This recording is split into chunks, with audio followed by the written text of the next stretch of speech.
la cave de thym, c'est une vieille dame très fringante.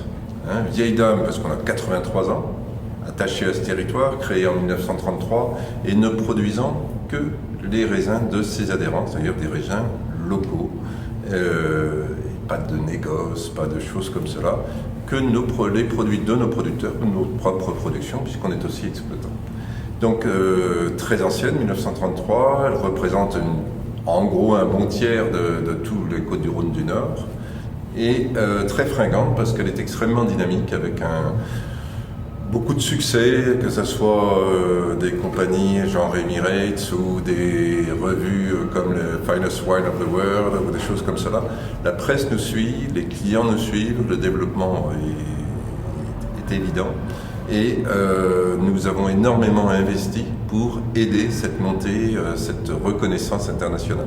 11 millions d'euros ont été investis pour ne pas faire un litre de plus, simplement pour adapter l'outil au formidable travail fait par les vignerons. On a une région où on a des vignerons qui savent extrêmement bien travailler, ce sont aussi des arboriculteurs, il y a un sens du fruit, il y a une connaissance du végétal qui est tout à fait extraordinaire. Et il fallait que l'outil s'adapte à cette formidable avancée qu'ont les vignerons de cette région. Donc on est sur un schéma d'excellence, on n'a pas le choix, vous avez vu les paysages, c'est des paysages fantastiques, mais c'est du travail absolument délirant de travailler ces pentes, ces coteaux. Donc il faut qu'on fasse vraiment de très haute qualité, du sur-mesure, de la haute couture, et on s'est équipé pour cela. Plus on pousse en avant la recherche sur nos vins, plus on trouve encore de nouvelles portes et on va encore toujours faire mieux, c'est tout à fait passionnant.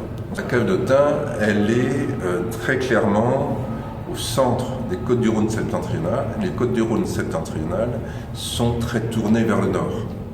On n'est pas du tout tourné vers le sud. La région est vraiment tournée vers le nord et Lyon est vraiment notre capitale régionale.